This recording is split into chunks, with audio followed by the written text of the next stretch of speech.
जामखेड प्रारूप विकास आराखड्याची नोटीस दिल्यापासून तो आराखडा 2 वर्षात व्हावा हा नियम असताना तो नियम डावलून 5 वर्षांनंतर आराखडा तयार करणं आणि गेल्या 4 वर्षांपासून नगरपालिका प्रशासक चालवत आहेत। याच काळात प्रारूप आराखडा तयार केला ही प्रक्रिया नगररचना अधिनियम 1966च्या कलम 23 मधील नियमातील तरतुदींचा भंग करणारी आहे। तसेच तो करताना शहराच्या विकासाचा आणि नुकसानीचा योग्य विचार केलेला नाही। त्यामुळे सदर आराखडा रद्द करून लोकनियुक्त नगरपरिषद पदाधिकारी निवडून आल्यानंतर शहर विकास आराखडा तयार करावा अशी मागणी जामखेड प्रारूप विकास आराखडा बचाव समितीने मुख्यमंत्री एकनाथ शिंदे यांच्याकडे 23 सप्टेंबर रोजी केली होती। याबाबत मुख्यमंत्र्यांनी नगररचना विभागाकडून अहवाल मागितला होता। त्या अहवालानुसार जामखेड शहराचा प्रस्तावित प्रारूप विकास आराखडा रद्द केल्याचं पत्र जामखेड प्रारूप विकास आराखडा बचाव समिती जामखेड नगर परिषद आणि नगररचना विभागाला शुक्रवारी सायंकाळी प्राप्त झाले। याबाबत पत्रकार परिषद घेत समितीचे अध्यक्ष प्राध्यापक मधुकर राळेभात यांनी जाहीर केलं। जामखेड नगर परिषदेला प्रस्तावित प्रारूप विकास आराखडा जामखेड नगर परिषदेनं फेब्रुवारी 2024 मध्ये प्रसिद्ध केला होता आणि नागरिकांकडून सूचना हरकती मागितल्या होत्या। त्यानुसार महिनाभरात 465 हरकती नगर परिषदेला प्राप्त झाल्या। ऑगस्ट 2024 मध्ये हरकती दाखल करणाऱ्यांना म्हणणं मांडण्यास सांगितलं होतं। सदर आराखडा जामखेड शहराच्या विकासाला मारक असल्यानं तो रद्द करावा यासाठी प्रारूप विकास आराखडा बचाव कृती समितीनं 26 ऑगस्ट रोजी उपोषण केलं होतं। यावेळी नगररचना विभागाचे अधिकारी आले असता त्यांनी उपोषणकर्त्यांशी चर्चा केली, मात्र समाधान झालं नाही। त्यामुळे 27 रोजी जामखेड शहर कडकडीत बंद पाळण्यात आलं। 30 ऑगस्ट आणि 1 सप्टेंबर रोजी नगररचनाकार विभागाच्या अधिकाऱ्यांसमोर 465 नागरिकांनी हरकतीही नोंदवल्या। नागरिकांच्या हरकतींची माहिती नगररचना विभागाला पाठवण्यात आल्या होत्या। 23 सप्टेंबर रोजी प्रारूप विकास आराखडा बचाव कृती समितीचे अध्यक्ष प्राध्यापक मधुकर राळेभात यांनी भारतीय जनता पक्षामध्ये प्रवेश केला होता आणि त्याच दिवशी आमदार राम शिंदे यांनी मुख्यमंत्री एकनाथ शिंदे यांची भेट घेऊन प्रारूप विकास आराखडा बचाव समितीचे पदाधिकारी राळेभात, सचिव विनायक राऊत, सहसचिव राहुल उगले, नगरसेवक अमित चिंतामणी, आकाश बाफना आदींच्या शिष्टमंडळानं जामखेड शहराचा प्रस्तावित विकास आराखडा रद्द करावा अशी मागणी केली होती। त्यानुसार मुख्यमंत्री एकनाथ शिंदे यांनी जामखेड शहराचा सदर प्रारूप विकास आराखडा रद्द केल्याचं पत्रच बचाव समितीला पाठवलंय। त्यानुसार सदर समितीनं शुक्रवारी पत्रकार परिषद घेतली। यावेळी मधुकर राळेभात, अमित चिंतामणी, विनायक राऊत, आकाश बाफना यांनी आपल्या प्रतिक्रिया व्यक्त केल्या।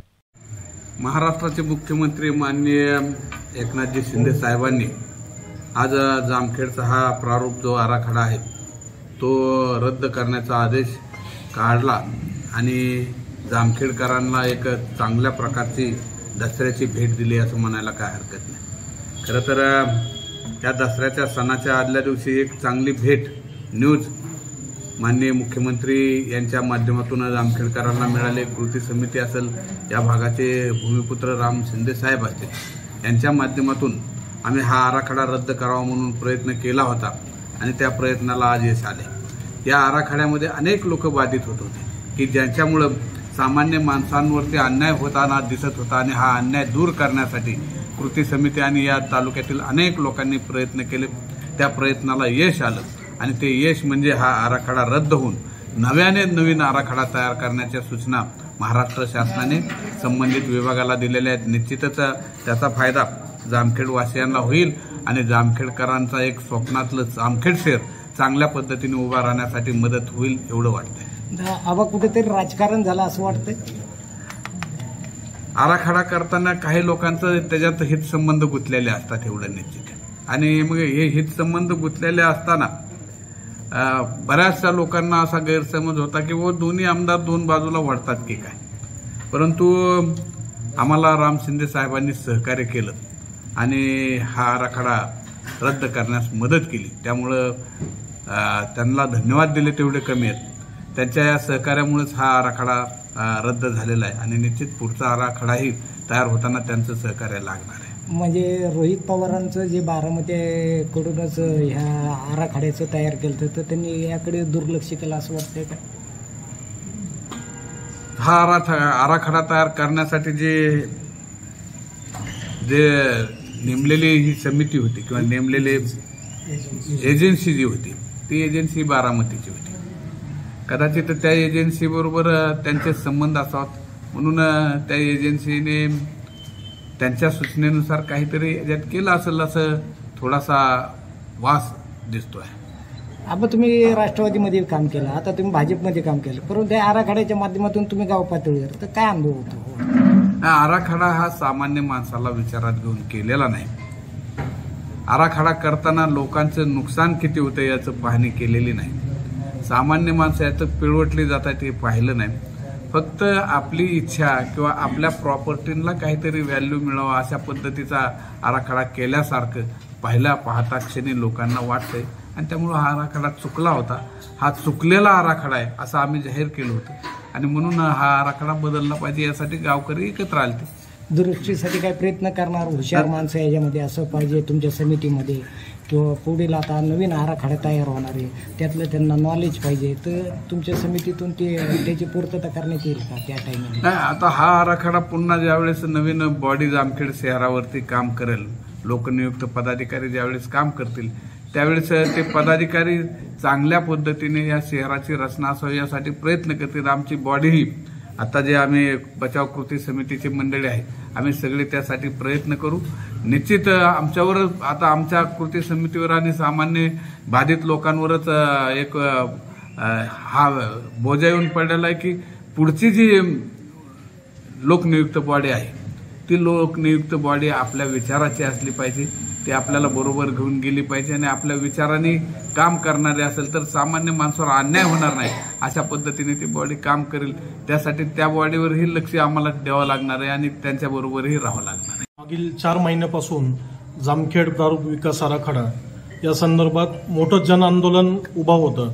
या आंदोलनामध्ये वेळोवेळी उपोषण झाले, धरणे आंदोलन झाले, एक दिवस जामखेड बंद पाळण्यात आलं व इतरही बरेचशा आंदोलनाला सतत पाठपुरवठा करून जामखेड बचाव कृती समितीमार्फत हे सर्व आंदोलनाला सतत पाठपुरवठा करून आज हे पूर्ण स्थगिती आलेली आहे व नव्याने जो डीपी प्लॅन झाला होता तो पूर्ण आज रद्द झालेला आहे.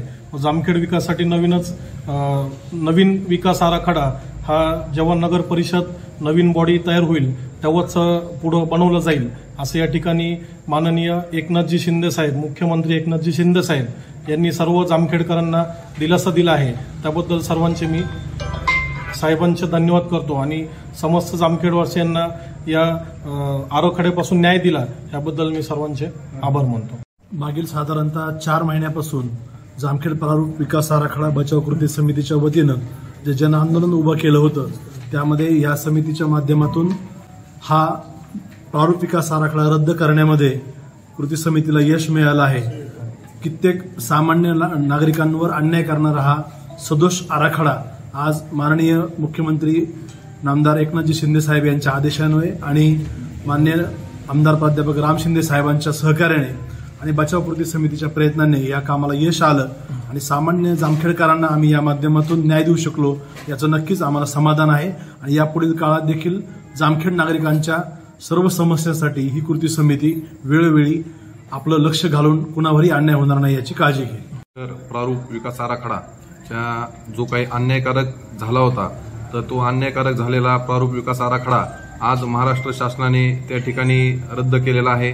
खऱ्या अर्थानं या प्रारूप विकास आराखड्यामध्ये जामखेड शहरामध्ये मधील 2700 घरं बाधित होत होती आणि त्या माध्यमातून 15,000 नागरिकांवर खऱ्या अर्थाने अन्याय होत होता आणि त्याच्याचमुळं जामखेडकरांनी, ग्रामस्थांनी जामखेडकरांसाठी केलेला विविध आंदोलन असतील, बंद असतील, ते खऱ्या अर्थानं आदरणीय आमदार राम शिंदे साहेब, महाराष्ट्र राज्याचे लाडके मुख्यमंत्री एकनाथ शिंदे साहेब यांच्या माध्यमातून खऱ्या अर्थानं सत्याला न्याय जे आपण म्हणतो त्या अर्थाने आज या ठिकाणी होताना दिसत आहे. या माध्यमातून या कृती समितीला जेवढ्या सहकार्य जामखेड शहरातील सर्व नागरिकांनी सहकार्य केलं त्याबद्दल त्यांचे आभार व्यक्त करतो. सर्व पत्रकार बांधवांचे आभार व्यक्त करतो. आमची ही कृती समिती कशी एकत्र राहणार नाही, याच्यामध्ये कशी फूट पाडता येईल असे वेगवेगळ्या जणांनी वेगवेगळे प्रयत्न केले, परंतु खऱ्या अर्थाने आबांच्या माध्यमातून सर्वजण एकत्रित राहून मुख्यमंत्री महोदयापर्यंत हा विषय दरबारी मांडून हा विषय खऱ्या अर्थानं तडीच नेला आहे असं म्हणलं तरी या ठिकाणी वावगं ठरणार नाही. पुनश्च एकदा सर्वांचे आभार व्यक्त करतो आणि थांबतो. एसनान मीडियासाठी प्रतिनिधी नासिर पठाणसह अशोक निमोणकर, जामखेड.